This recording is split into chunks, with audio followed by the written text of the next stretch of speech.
What's up, y'all? Let's learn how to set up the Mermaid expansion for Kraken Skulls.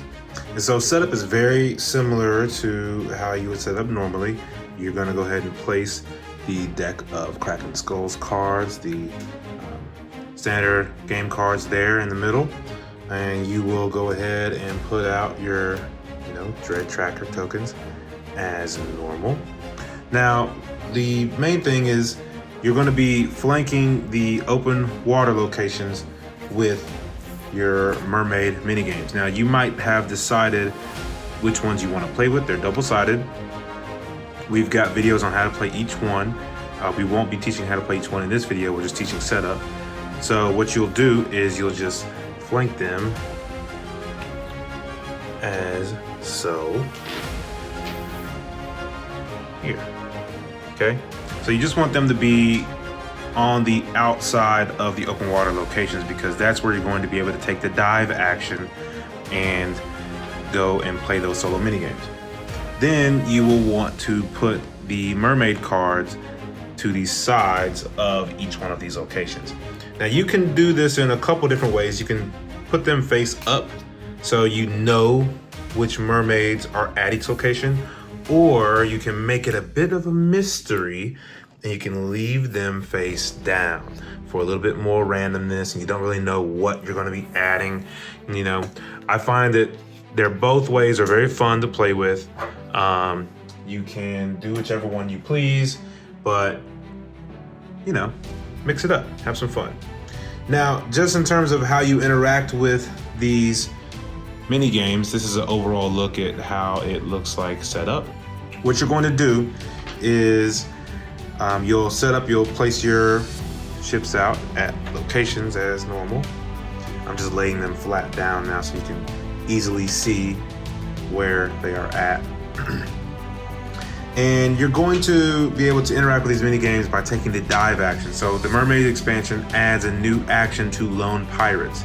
So as a lone pirate, normally you can draw a card, you can pillage a land, you can bury cards in your location, or you can dig up cards. With the Mermaid expansion, you can now take the dive action. So let's say that yellow decided to go counterclockwise, blue decided to go clockwise, and red decided to anchor down. All right, and this is at the start of the navigation phase. So blue is going to go ahead and move here. Yellow will move here, and red will stay there. The Kraken will migrate, and we'll go there. Now, the red player is a gutsy pirate, so they were hoping that they would be able to dive, but they can't because the Kraken's there. Yellow is a lone pirate, but there is no mini game here right at the ports, so they are going to take normal lone pirate actions. And blue gets to decide if they want to pillage, so draw a card, bury cards, dig up cards, or dive. Since there's no cards here to be buried, they're going to take a dive action. They're a lone pirate, which means that they get to come in and play this mini game. All right, and then let's just say for the next round that they decided to anchor down. Yellow went clockwise. All right, the Kraken will migrate, and red decided to anchor again. Obviously, even though they're here at the mini game, they can't do it because the Kraken's here. Red is still a lone pirate, so they could then decide to take the dive action and go and play this solo minigame. And when you achieve one of the icons here that says get yourself a Mermaid card, you will just take this card into your hand and you will get to activate it as necessary. Each card is different. And so once you play that card, it doesn't go into the discard pile as normal. What you're going to end up doing is placing it back to an open slot for any Mermaid card. So that one was the only open slot because all the other ones were filled. But let's just say that both of these were in players' hands.